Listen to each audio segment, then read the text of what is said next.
Iran's coastline stretches nearly 2,500 kilometers and is split roughly between the Persian Gulf and the Gulf of Oman.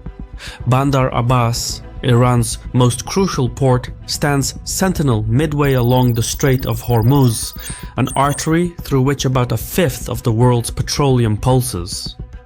Concurrently, the Strait of Hormuz is Iran's chief geopolitical leverage. Should Tehran decide to make good on its threat and disrupt the flow of fossil fuels, the global economy would be shaken to its core. This then gives Iran substantial bargaining power when negotiating with its peers. However, when left at peace, the strait confines Iran to land power since it lacks a competing port along the Gulf of Oman that can rival Bandar Abbas. In all, geography not only serves as a boundary but also cradles the majority of Iran's 90 million citizens. Enclosed within its borders, the Kavir and Luth deserts form vast barren plateaus that cluster the populace within a highland belt. Historically, this topographical anomaly has made Iran incredibly tough to subjugate. However, like so many things in Iran, reality cuts both ways. While the mountains protect Iran, they also contain it. Westward expansion tends to lead to conflicts with powerful empires. Think of the Russians, the Turks, the Arabs, and the Romans before it. And when Iran does somehow manage to expand westward, it usually grants autonomy to the conquered territories. This strategy is mainly due to the logistics of mountainous terrain, which makes policing distant regions both challenging and expensive. Gerrymandered autonomy is a strategy as old as the Persian Empire, which maintained its culturally diverse territory by granting self-governance to its vassals and client states.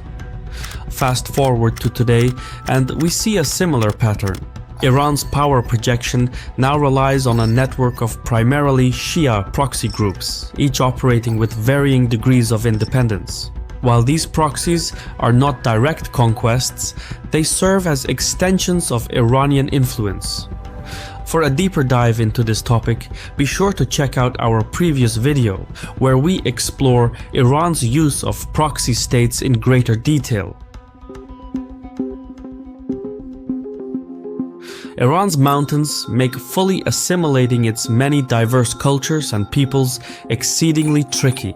The towering peaks create pockets of isolation where communities cling to their unique languages, traditions, and identities.